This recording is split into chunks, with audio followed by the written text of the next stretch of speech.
ही घटना ही अतिशय अ, चुकीची घडलेली आहे. अशा पद्धतीनं महाराष्ट्रामध्ये घडताच कामा नये, या मताचा मी देखील आहे. पण आपण जर पाहिलं, व्हिडिओमध्ये जे दाखवलं, आता तू आणि मी, तू माझ्या शेजारी बसलाय, आपल्या गप्पा चाललेल्या आहेत, आपण तिथं चॅनलला बोलतोय.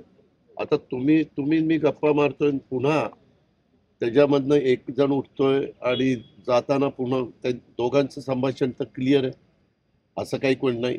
आता जवळपास ते संभाषण ऐकल्यानंतर त्यांचे मित्रत्वाचे संबंध आहेत, अशीच ओळख चांगली आहे. आम्ही असं महिलांना करणार, आम्ही असं करणार, हे सगळं त्याच्यामध्ये आहे. तेव्हा ह्याचा नीट तपास झाला पाहिजे, की बाबा ह्याच्यात काय आहे? बरं तो उठताना पण स्वतः घोसाळकर म्हणतात, की ठीक आहे आता आम्ही सगळ्या बसेस घेऊन जाणार, अमुक करणार, तमुक करणार. झालेली घटना अतिशय चुकीची आहे. माणुसकीला काळिमा फासणारी आहे. अशा प्रकारच्या घटना कुठल्याही देशात, कुठल्याही राज्यात, कुठल्याही शहरामध्ये होताच कामा नये. पण जरी बाहेर सगळी पोलीस यंत्रणा असली आणि आत जर दोघं कोण बसलेले आहेत आणि ते त्यांच्या धंद्यापाण्याच्या गोष्टी अतिशय आपलेपणाने चर्चा करतायत आणि त्याच्यातला एक जण तो हाफ चड्डीतच दिसतोय तिथं, म्हणजे हाफ पॅन्टमध्ये आणि टी शर्टमध्ये. म्हणजे इतकं ते दोघांनी पण संभाषण काल दाखवलेलं आहे. मग नंतर गेल्यानंतर त्यांनी तशा प्रकारचं केलेलं आहे. त्याच्यामुळे ह्याचा नीट तपास झाला पाहिजे व खरं काय. कारण आता काय करायला लागले विरोधक, एकदम त्याचा मोठ्या प्रमाणावर सरकारची बदनामी करण्याचा प्रयत्न करतायत. होम मिनिस्टरचा राजीनामा मागतायत. अशा प्रकारचं त्यांना ते निमित्त मिळालेले हे आम्ही नाकारत नाही. पण ह्याच्या पाठीमागची पार्श्वभूमी पण आपण बघितली पाहिजे, की नक्की काय झालंय. ही दोघं आतमध्ये बसले असताना, आता उद्या तू आणि मी एका रूम मध्ये बसलो असताना आपण सिक्युरिटीला सांगितलं आम्हाला बोलायचंय, तुम्ही बाहेर थांबा, तर सिक्युरिटी बाहेरच थांबणार. आपल्याला जर त्या व्यक्तीच्या बद्दल त्यांचे इतके सलोख्याचे, जिव्हाळ्याचे संबंध पाहायला मिळत आहेत, म्हणजे मी कुणाचं समर्थन करतो कृपा करून असा वेगळा अर्थ मीडियानी पण काढू नये आणि नागरिकांनी पण काढू नये. झालेली घटना अतिशय दुर्दैवी आहे, अतिशय दुर्दैवी आहे.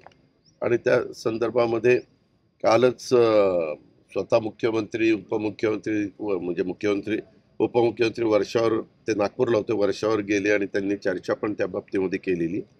आणि इतर पण आता धागेदोरे काय, कशामुळे घडलं, हे दोघे इतकं चांगलं बोलत असताना, हसत असताना एकमेकाचे तशी थोडीशी चेष्टा मस्करीच ते करत होते, असं ह्याच्यामध्ये क्लिपमध्ये तरी पाहायला मिळतं.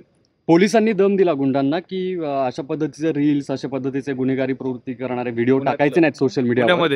पुण्यात आयुक्तालयात तुम्ही पाहिलं. पण तरी देखील हे सुरूच आहे.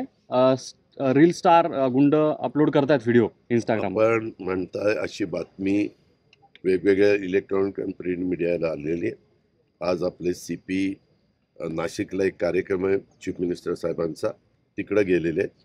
मी ह्याच्या संदर्भात CP आल्यानंतर बोलणार आहे. मी CP आणि SP नवीन आले, पुन्हा CP आणि पुन्हा SP, त्यांना हेच सांगितलेलं आहे. चार्ज घेत असताना त्यांनी मला फोन केला होता कटसी म्हणून, आणि मला SP भेटायला पण त्या दिवशी आलेले होते. CP पण भेटायला येणार होते, पण तिकडं रात्री उशिरा ते गेले, का पहाटे गेले. मी रात्री उशिरा आलो. मी त्यांना ही गोष्ट सांगणार आहे, की बाबा एवढं करून पुन्हा जर कुणाची मस्ती असेल तर ती मस्ती ही पोलिसी खाक्या दाखवून आपल्याला ते कंट्रोलमध्ये आणावी लागेल. कायदा सुव्यवस्था पूर्णपणे भीती ही लोकांच्या मनात गेली पाहिजे. अशा प्रकारचं निश्चितपणे नियोजन हे डिपार्टमेंट केलं. राज्यसभेत सातत्याने ज्या घटना घडतायत त्यामुळे महाराष्ट्राचा विकास कुठेतरी मागे पडतो असं वाटतं काय? नाही, विकासाचा ह्याचा नाही, पण मला एक मिनिट थांब. पहिली घटना मुळशीला घडली, ते गुंड प्रवृत्तीचे होते, गुंडांनीच गुंडांचा काटा काढला, हे तर खरं आहे ना? का दुसरं कोण आलं होतं? एक मिनिट, हे तसं झालं.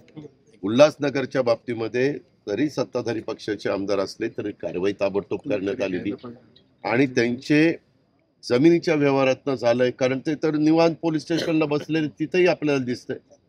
बरं, त्याच्यामध्ये पोलिसांचं म्हणजे खरोखरीच कौतुक केलं पाहिजे एक नागरिक म्हणून.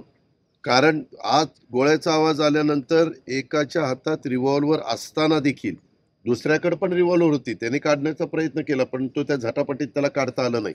नाहीतर आणखीन काही वेगळं घडलं असतं का सांगता येत नाही. पोलीस आले, पोलिसांनी तिथं दोन पोलीस आतमध्ये आले आणि त्यांनी ते कंट्रोल केलं, म्हणजे थांबवलं, त्यांना पकडलं आणि त्याच्यातून जो जखमी होता त्याला ताबडतोब एअरपोर्टला हॉस्पिटलला नेलं. आता तो आउट ऑफ डेंजर आहे. त्याची माहिती पण आम्ही रोजची रोज घेतोय. आता पूर्णपणे तो त्याच्यातनं बाहेर निघालेला आहे.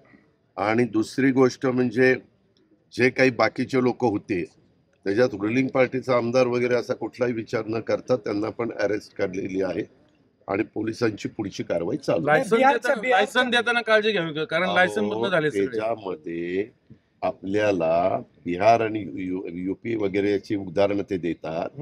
त्याच्यामध्ये विरोधक तसा आरोप करणार त्याबद्दल दुमत असायचं काही कारण नाही. परंतु या तिन्ही वेगवेगळ्या घटना जर बघितल्या तर त्याच्या संदर्भात ह्या जमिनीच्या वादातून, म्हणजे एक जमिनीच्या वादातून झालेली दिसते गायकवाडांची, दुसरी आहे ती कशात नाही ते आता निष्पन्न होईल, तिसरी जी झालेली आहे ती त्यांचे पूर्वीचेच जे काही त्यांचे गँगवॉरच्या संदर्भातले एकमेकाच्या बद्दल शत्रुत्व होतं त्याच्यातनं झालेली.